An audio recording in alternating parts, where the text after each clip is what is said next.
Lors de la fête de l'école des beaux enfants, le professeur principal m'a appelé. S'il vous plaît, divorcez de votre mari. Oh, je suis désolée.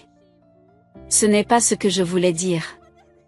Ce n'est pas que ce soit mal, mais... Ce n'est pas exactement ce que je voulais dire. Professeur, calmez-vous s'il vous plaît. J'écouterai ce que vous avez à dire correctement. J'ai été surpris par ces mots inattendus, mais il semble que le professeur était très agité et qu'il s'était simplement trompé dans la façon de transmettre le message. J'ai calmé le professeur et j'ai écouté ce qu'il voulait vraiment dire. Veuillez écouter calmement.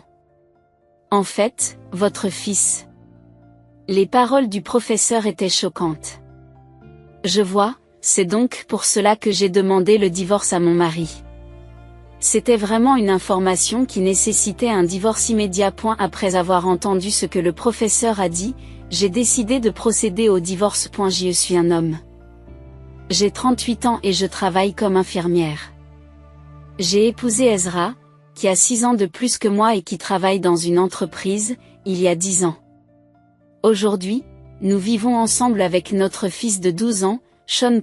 Si nous en sommes à notre 10e année de mariage et que notre fils a 12 ans, ce n'est pas parce que j'ai accouché avant le mariage.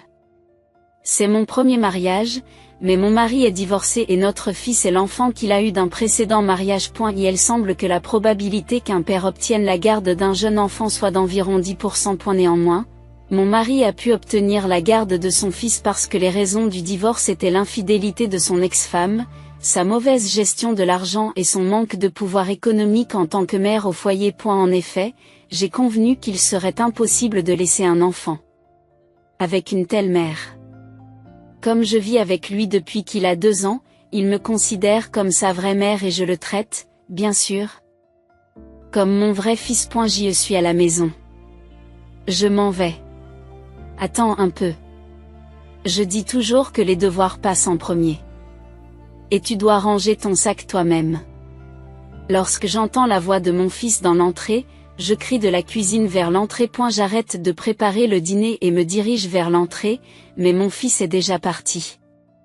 Au lieu de cela, un sac à dos laissé derrière lui comme une doublure gît là. Mon fils préfère jouer dehors plutôt que de jouer à des jeux, il jette donc son sac à dos à l'entrée lorsqu'il rentre de l'école et sort immédiatement pour jouer.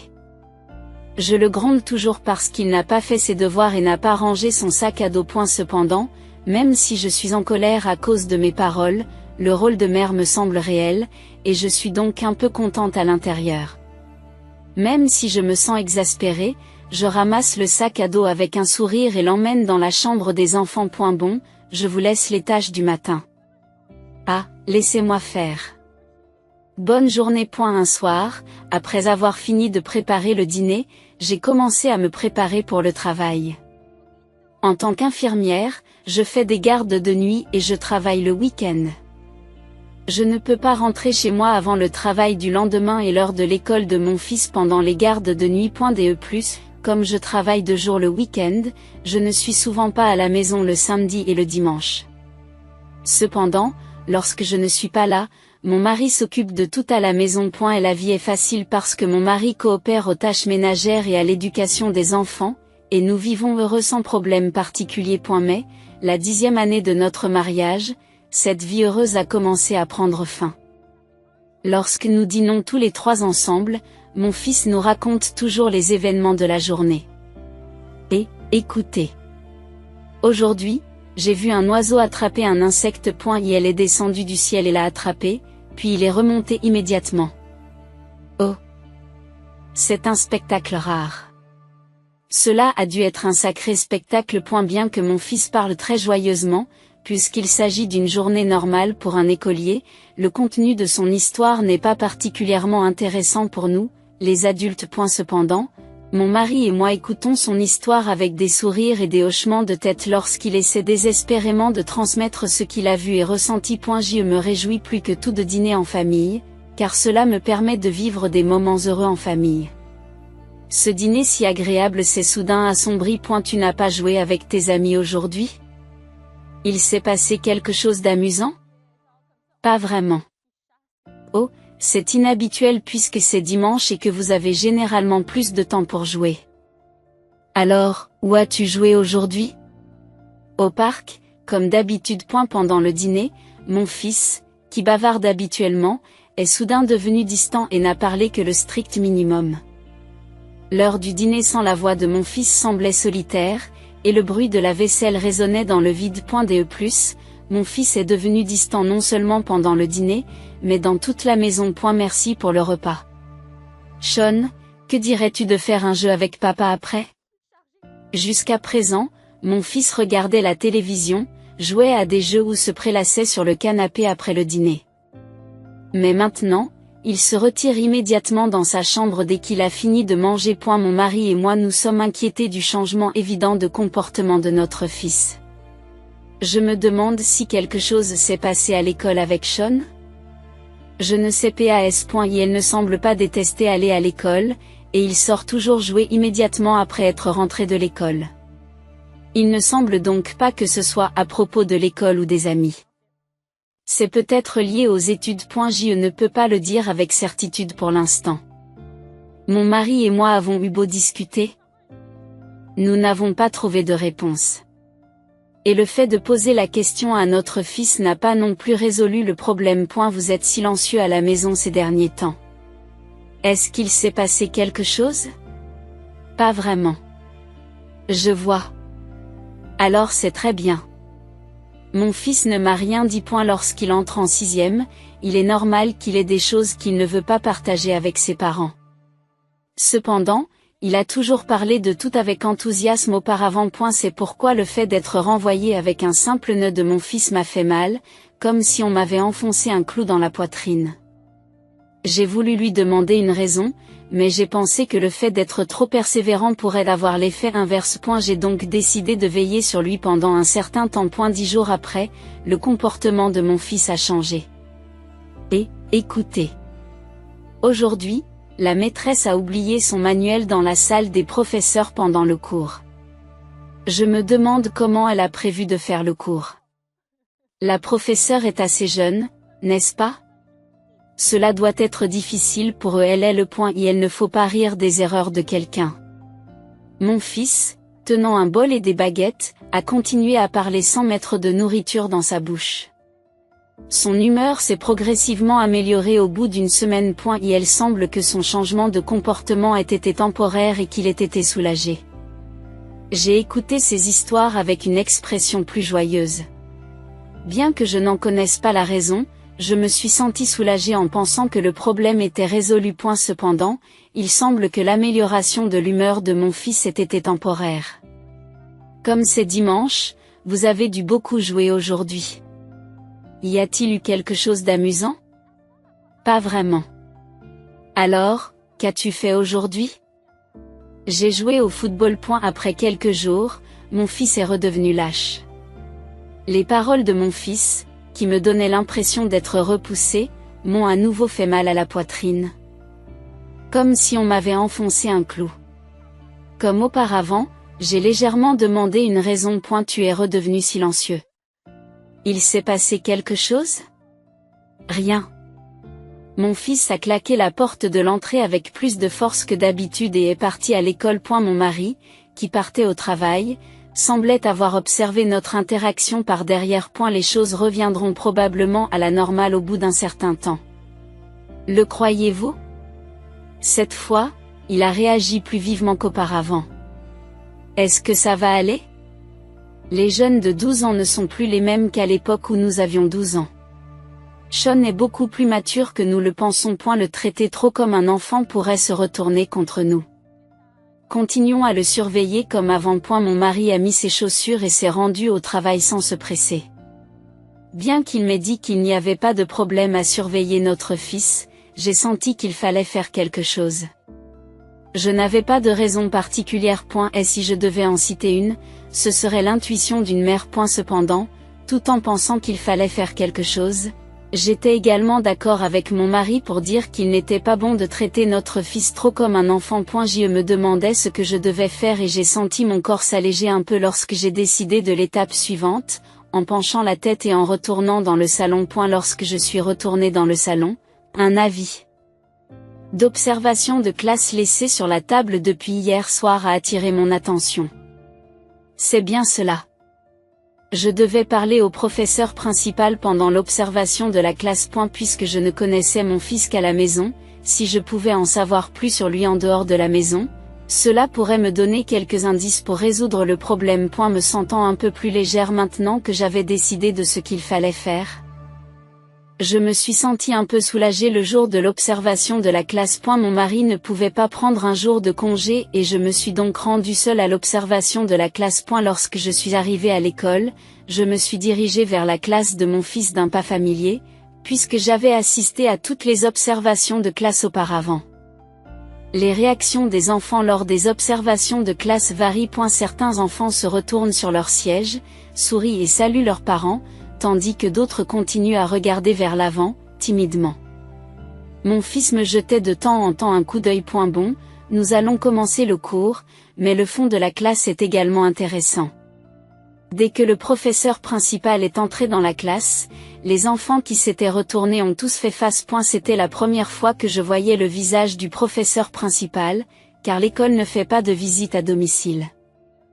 Il s'agit de la première observation de classe pour mon fils en 6e année. Et la professeure principale, debout devant le tableau noir avec une sorte de cahier de présence sur le bureau, avait l'air digne mais, comme l'avait dit mon fils, elle était assez jeune.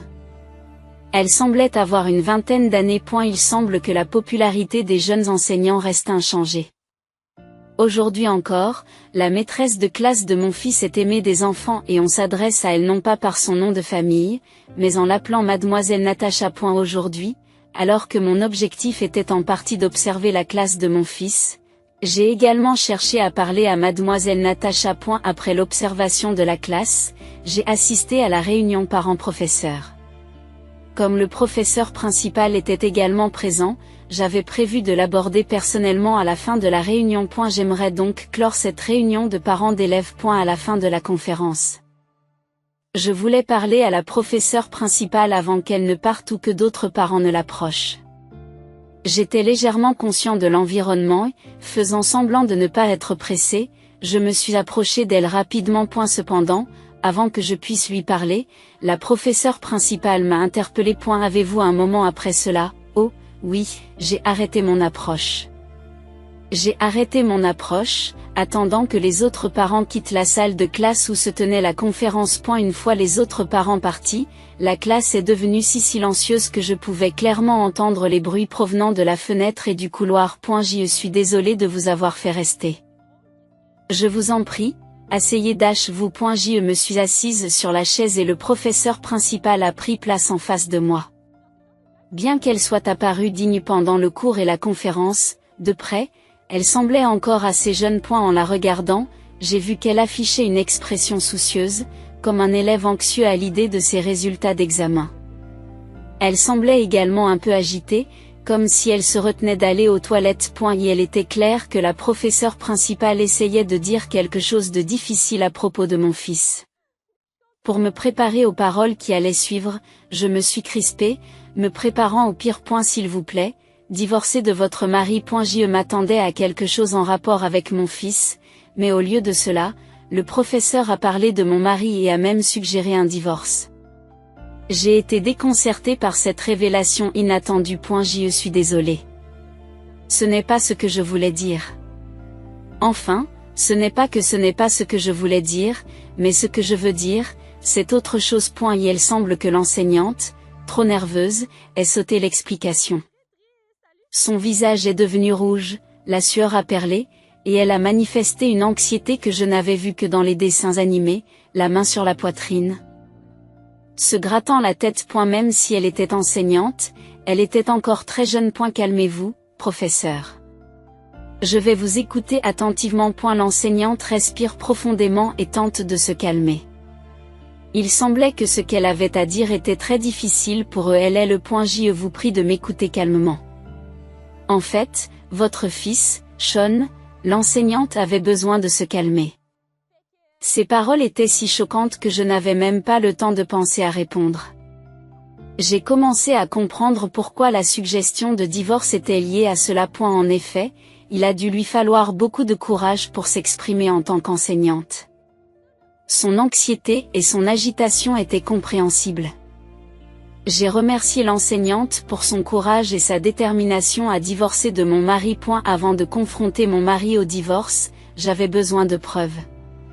Comme l'enseignante avait eu des nouvelles de mon fils, j'avais l'intention de recueillir des informations plus détaillées auprès de lui, ce qui pourrait me fournir les indices dont j'avais besoin. Toutefois, compte tenu de la nature sensible de l'information, il serait trop éprouvant émotionnellement pour mon fils d'en parler en profondeur. Il a déjà été prouvé que ce serait un fardeau trop lourd. Il n'y a rien à faire. C'est franchement désagréable, mais je dois le prendre en flagrant délit. J'ai décidé d'étouffer ma colère jusqu'à ce qu'il soit temps de mettre mon plan à exécution et continuer ma routine quotidienne comme d'habitude. Que as-tu appris à l'école aujourd'hui? Pas grand-chose. Ce n'est pas possible. Arrête de faire traîner les choses et mange vite. La vaisselle ne se nettoie pas toute seule. Sean, tu es encore allé jouer sans faire tes devoirs, n'est-ce pas? Mange vite et fais tes devoirs. D'accord. Après avoir terminé son repas tranquillement comme un moine, Sean est allé directement dans sa chambre. Ces derniers jours, je l'avais aidé à rester dans sa chambre autant que possible. Bien que nous n'ayons pas discuté de quoi que ce soit, il semblait que Sean sentait mon aide. Par conséquent, seul mon mari est resté inconscient. Comme vous l'avez dit, l'humeur de Sean ne s'est pas beaucoup améliorée. Cela faisait environ une semaine, mais maintenant cela fait presque 2 semaines. Oui, mais ce n'était pas ton idée? Sean est plus mature qu'on ne le pense, alors ne le traitons pas comme un enfant. J'y suis d'accord, et observons un peu plus longtemps. C'est vraiment d'accord. Mon mari avait l'air troublé, se demandant si notre approche de Sean était vraiment correcte. Cependant, je voulais qu'il continue à observer Sean tel qu'il était. En fait, je préférais qu'il ne change pas d'approche. Tout en faisant la vaisselle, j'ai souhaité silencieusement que rien ne change, en voyant mes intentions imperceptibles à mon mari. Que mes intentions l'atteignent ou non, les jours passèrent sans que le comportement de mon mari ne change. Eh bien, je vais au travail. N'est-ce pas aujourd'hui un jour de congé après l'équipe de nuit? Il y avait quelqu'un au travail qui voulait voir le match du club des enfants, alors j'ai changé d'équipe. Comme il s'agit d'une équipe de jour, je devrais être de retour vers 19h, comme d'habitude. Et comme c'est dimanche, je vous prie de vous occuper du déjeuner de Sean. Il va probablement manger puis aller jouer, alors nourrissez-le tôt. D'accord. Impatiente de quitter la maison, j'ai rapidement mis mes chaussures et je suis partie. J'ai dit à mon mari que j'allais travailler, mais c'était un mensonge. Je me suis arrêtée après avoir tourné le premier coin de rue, je me suis cachée et j'ai surveillé la maison. J'avais mis du pain et de l'eau dans mon sac pour supporter une longue attente. En observant la maison, je me sentais comme un détective en planque. Environ 4 heures après le début de la surveillance, Sean est sorti de la maison et a couru énergiquement dans la direction opposée à celle où je me trouvais. C'est alors que la véritable surveillance a commencé. Bien que je n'ai pas eu besoin de surveiller jusqu'à ce que Sean soit parti, je devais garder un œil sur toute irrégularité, comme le départ prématuré de Sean ou la sortie de mon mari. Je suis donc restée vigilante. Ayant déjà passé 4 heures, je pensais que ce serait difficile, mais mon obsession a rendu l'attente supportable. 1 heure après le départ de Sean, la situation a enfin commencé à évoluer. Une jeune femme séduisante est apparue dans la direction où Sean était parti. Elle semblait plus jeune que moi, peut-être un peu plus de 30 ans. Lorsqu'elle est arrivée devant notre maison, elle est entrée sans sonner à la porte. Quelle chance de toucher le jackpot dès le premier jour. J'attendais que cette femme vienne chez nous. J'avais une idée de l'heure à laquelle elle arriverait, mais ce n'était pas garanti. Je m'étais donc préparée à rester en planque autant de jours que nécessaire jusqu'à ce qu'elle arrive. Heureusement, il semblait que j'avais tiré le chariot chanceux le premier jour. Confirmant que la femme était entrée, je me suis approchée rapidement de la maison, même si je n'avais pas besoin de m'accroupir. La fenêtre de la chambre à coucher visible depuis le coin supérieur droit de la porte d'entrée était la chambre du couple. Dès que j'entendrais un bruit à l'intérieur, ce serait le signal pour entrer.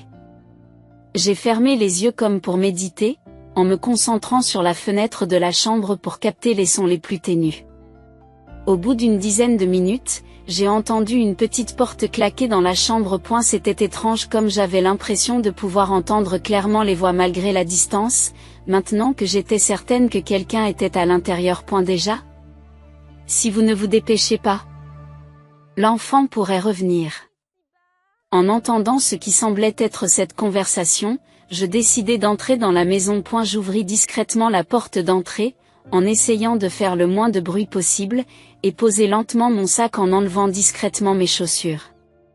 Une fois à l'intérieur, je me dirigeai directement vers le 2e étage. Les escaliers grinçaient légèrement sous mes pieds. Bien qu'ils ne soient pas assez forts pour que mon mari les entende, ces petits bruits me dérangent. Une fois au 2e étage, je savais que les moindres bruits pouvaient être remarqués, alors j'ai avancé prudemment sur la pointe des pieds jusqu'à la porte de la chambre à coucher. Une fois arrivé à la porte, j'ai écouté à nouveau. À l'intérieur, j'ai entendu des voix que je ne voulais pas entendre. C'est dégoûtant. Je voulais éviter cette méthode, mais bon, on ne peut pas faire autrement. J'ai posé ma main sur la porte de la chambre, faisant délibérément le vide dans mon esprit pour laisser les émotions prendre le dessus. Et qu'est-ce que tu fais? J'ai ouvert la porte de la chambre avec une telle force qu'elle a failli se briser. Mon mari, surpris, a sauté du lit, et la femme s'est rapidement recouverte d'une couverture. Que faites-vous ici? En regardant le lit où se trouvaient mon mari et la femme, j'ai vu leurs vêtements éparpillés sur le sol. J'ai piétiné bruyamment vers leurs vêtements, faisant délibérément du bruit pour évacuer ma frustration. Qu'avez-vous l'intention de faire? Sans dire un mot, j'ai ramassé les vêtements, j'ai ouvert la fenêtre et je les ai jetés dehors. Ainsi, les deux ne pourraient pas s'échapper et seraient obligés de m'écouter. Asseyez-vous tous les deux sur le lit. Incapables de s'enfuir, les deux hommes ont suivi mes instructions et se sont assis nus sur le lit, ce qui était assez humiliant. Pourquoi êtes-vous ici? Ce n'était pas censé être le travail? C'est un mensonge. Je pensais que si personne n'était à la maison, une femme viendrait à la maison. Comment l'avez-vous su? Parce que Sean a vu ce que vous faisiez. Qu'est-ce que vous voulez dire? Le fils a changé de comportement parce qu'il a été témoin de la liaison de son père. Le père avait invité sa maîtresse à la maison un dimanche, alors que j'étais partie travailler toute la journée et que le fils était sorti jouer jusqu'au soir. Cependant, comme son ami ne pouvait pas venir pour des raisons familiales, le fils est rentré tôt un soir. À ce moment-là, il a rencontré l'affaire, n'a pas su quoi faire et a quitté la maison sans avertir son père. Bien qu'il soit âgé de 12 ans, il devrait comprendre qu'une liaison est répréhensible. Qui plus est, être témoin d'une telle scène entre ses parents serait traumatisant. Par conséquent, alors qu'il se comportait normalement à l'école ou avec ses amis, il ne savait plus comment se comporter à la maison et a commencé à s'isoler dans sa chambre en présence de son père. Il est plus juste de dire qu'il n'a rien pu dire plutôt que de dire qu'il ne m'a rien dit. Étant donné que même moi, j'ai été esséurée, le choc a dû être important pour lui. Elle ne mentait pas. Il y a eu des moments où il semblait aller bien, n'est-ce pas? S'il savait pour nous, il n'irait pas bien. Il semble qu'il vous ait fait confiance et qu'il ait vérifié le dimanche suivant. Le fils ne voulait apparemment pas croire que son père avait une liaison. C'est pourquoi, le dimanche suivant, il a fait semblant de sortir jouer et est rentré plus tôt à la maison.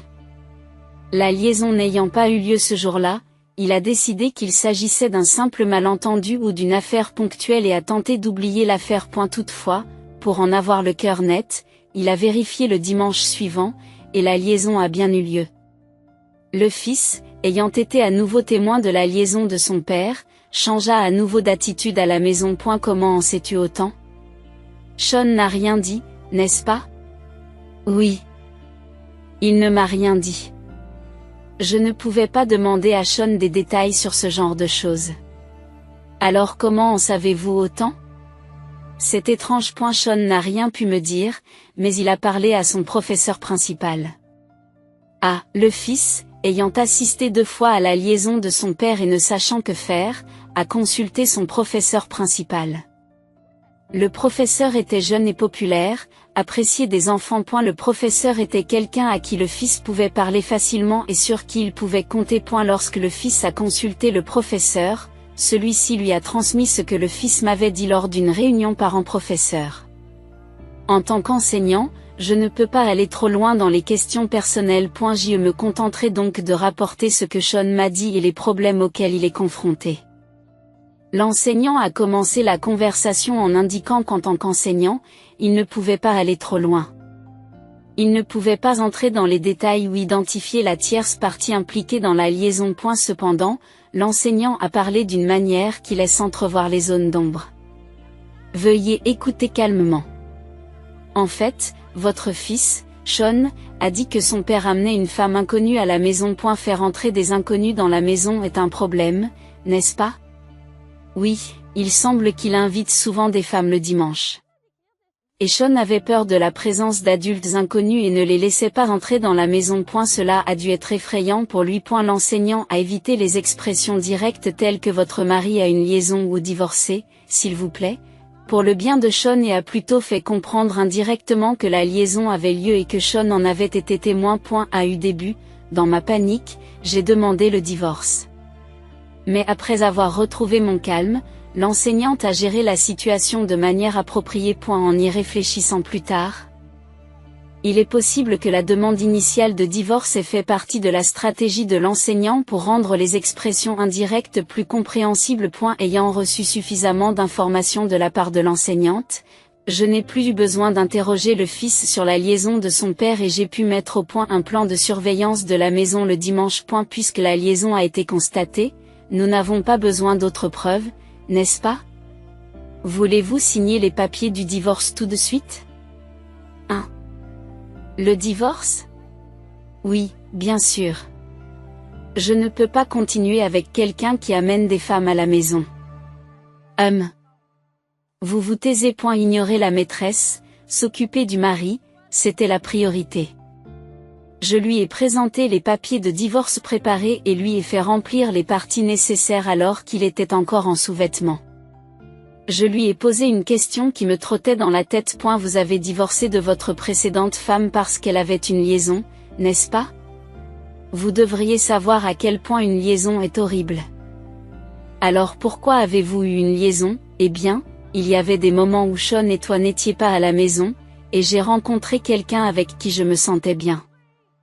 Alors, même s'il avait souffert d'être trompé, il n'a pas pu résister à ses désirs. Je ne pense pas que tous les hommes soient infidèles, mais est-ce ainsi que les hommes sont? Le moins que l'on puisse dire, c'est que le mari était un homme épouvantable. Jetant un coup d'œil à la maîtresse, elle fixait le mari avec une expression effrayante, comme une divinité féroce. Et elle était claire qu'elle avait des choses à dire, mais elle se retenait, craignant que si elle parlait, je lui crierais encore dessus. Ses mains, posées sur ses genoux en position assise, étaient serrées en poing et tremblaient. L'avez-vous écrit? Alors je vais garder ça. Nous pourrons discuter des détails une autre fois. Les détails? Vous ne pouvez pas simplement présenter ce bout de papier et dire « Ok, divorce. » Il faut discuter de choses comme la pension alimentaire, le partage des biens et la garde des enfants, n'est-ce pas? J'ai demandé à mon mari de remplir les papiers du divorce, mais je n'ai pas pu les soumettre immédiatement. Malgré tout, en lui faisant remplir les papiers, je voulais garder la preuve qu'il avait lui aussi l'intention de divorcer, juste au cas où. C'est vrai. Les discussions sont nécessaires. Ah. La garde, de quoi s'agit-il? Il est hors de question que je te laisse Sean. Sean est aussi mon enfant, tu sais? Il est aussi mon enfant en ce moment. J'ai l'intention de laisser les choses à l'avocat à partir de maintenant, alors prépare-toi à cela. Je quitte la maison maintenant et ne serai pas de retour avant le soir. Est-ce que Sean et toi pouvez déménager avant mon retour? Pourquoi devrions-nous déménager? Nous devrions en discuter aussi, n'est-ce pas? Et Sean? Je ne peux pas le garder avec vous. Ou dois-je lui dire de rester dehors quelque part? Je vois. D'accord, je déménage. J'ai décidé de les laisser tous les deux pour l'instant. Alors que je mettais mes chaussures à l'entrée, j'ai entendu des cris venant du deuxième étage. Qu'est-ce qui se passe? Pourquoi dois-je subir cela? Je ne sais pas de quoi elle a parlé avec mon mari, mais je pense qu'elle est également responsable de la liaison. Je m'assurerai de réclamer une pension alimentaire à mon mari et à sa maîtresse, alors soyez prêts. Avec un sourire en coin, j'ai enfilé lentement mes chaussures et j'ai quitté la maison. Ayant pris mon mari en flagrant délit de liaison, j'ai pu finaliser le divorce dans des conditions qui correspondaient presque exactement à ce que je souhaitais. J'ai fait en sorte que mon mari et sa maîtresse paient une pension alimentaire et j'ai obtenu la garde des enfants. Alors que je pensais que la garde serait difficile. La raison du divorce étant la liaison et le respect des souhaits de mon fils, j'ai pu obtenir la garde de celui-ci. L'avocat a préparé les documents nécessaires pour le divorce et j'aurais pu lui demander de les soumettre, mais j'ai voulu les soumettre moi-même pour tourner la page. Après avoir reçu les documents de l'avocat, je les ai soumis immédiatement. J'ai éprouvé un sentiment de satisfaction, comme si j'avais porté le coup de grâce à mon mari, ce qui m'a permis de me sentir un peu mieux. Après le divorce, il semble que mon mari ait rompu avec sa maîtresse. Il n'était pas question pour moi d'accepter quelqu'un qui avait causé de telles tâches dans ma vie, comme le fait d'être assise nue pour payer la pension alimentaire de la liaison. L'accès de colère de la maîtresse le jour où j'ai confronté mon mari était probablement rempli de toutes les réponses qui ont suivi. Mon ex-mari s'est retrouvé seul, après m'avoir perdu et avoir perdu son fils bien-aimé. Cette expérience a dû lui faire comprendre qu'avoir une liaison est néfaste, que l'on en soit l'auteur ou la victime. Mon fils et moi avons déménagé et vivons maintenant dans un appartement. Mes horaires de travail sont irréguliers, ce qui a provoqué une certaine anxiété à l'idée de vivre avec mon fils, mais il est sur le point d'entrer au collège et comprend que nous devons désormais vivre ensemble. Par conséquent, il a commencé à m'aider à faire la cuisine, le ménage et la lessive. Il est beaucoup plus mûr que je ne le pensais, et il a maintenant l'air d'un petit mari. Pendant un certain temps, je me suis inquiétée de son état mental en raison du choc provoqué par la découverte de la liaison de son père. Cependant, après le divorce et la séparation d'avec son père, il a rapidement retrouvé sa vivacité d'esprit habituelle. Et elle a également semblé comprendre que j'essayais de séparer son père et lui autant que possible dans la maison. Le fait de savoir que j'étais de son côté l'a aidé à maintenir son bien-être mental. Le professeur principal lui a suggéré d'aller voir le conseiller scolaire, mais il a dit qu'il n'en avait pas besoin. Je pense également qu'il n'en a pas besoin maintenant, à en juger par son état. Je continuerai à le soutenir en tant que mère, pour que son sourire ne s'efface jamais. Vous avez aimé cette histoire? N'oubliez pas de vous abonner à la chaîne. Rendez-vous dans la prochaine vidéo.